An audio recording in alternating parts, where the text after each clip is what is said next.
กองบัญชาการทหารแขวงพงษาลีประกาศยกระดับขั้นหมวดสื่อสารขึ้นเป็นกองร้อยสื่อสารเลขรหัส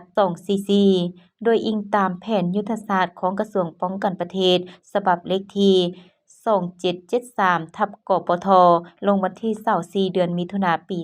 2021ว่าด้วยการปรับปรุงก่อสร้างกำลังด้านการจัดตั้งและการประกอบจำนวนพลแต่ปี2021ถึงปี2025ฉบับปรับปรุงในตอนเช้าของวันที่28ตุลา2024นี้อยู่ที่สโมสรกองบัญชาการทหารแขวงพงษาลีได้จัดพิธีประกาศการยกระดับขั้นหมวดสื่อสารขึ้นเป็นกองร้อยสื่อสารเลขรหัส244โดยการเป็นประธานของสหายพลจัตวาสุบรรณพันธวี หัวหน้ากรมสื่อสารกรมใหญ่เสนาธิการกองทัพสหายปริญญาเอกไสนครอินทวงศ์รองเลขาพรรคแขวงรองเจ้าแขวงแขวงพงษาลีสหายผลจัตวาเสียงเพลงบรวงศ์เลขาคณะพรรคหัวหน้าการเมืองกองบัญชาการทหารแขวงพงษาลีมีคณะพักคณะบัญชากองบัญชาการทหารแขวงองค์การ5ห้องกรมกองเกี่ยวข้องจากกระทรวงป้องกันประเทศกรมกองอ้อมคลังพนักงานนักรบเข้าร่วมในพิธีสหายพันโทกีเพชรจำพรขุนวันดีหัวหน้าแผนกจัดตั้งกำลังกรมกำลังพลขึ้นผ่านข้อตกลงกรมใหญ่เสนาธิการกองทัพฉบับเลขที่1591/กศน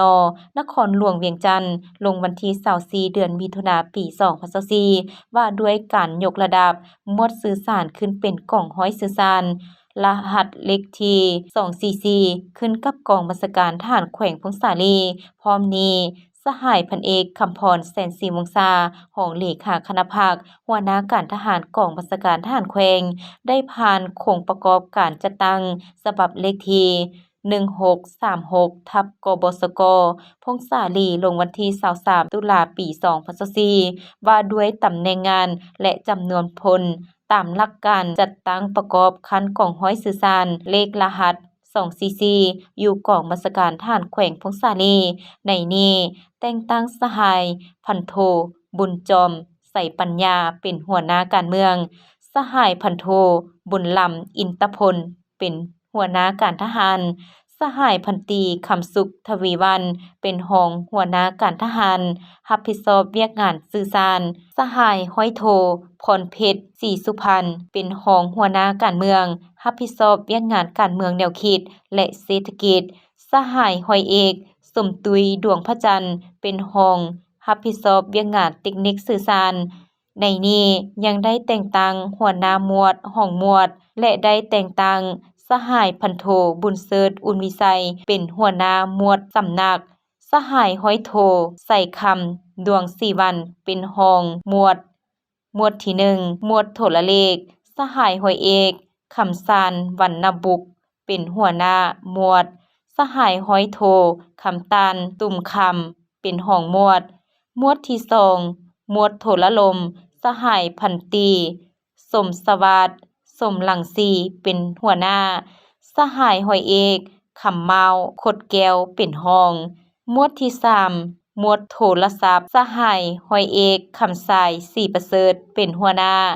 สหายห้อยเอกตุยสุวรรณลาแก้วเป็นรองและยังได้แต่งตั้งหัวหน้าหมู่รองหมู่ตามลำดับจากนี้สหายปริญญาเอกไสนครอินทวงศ์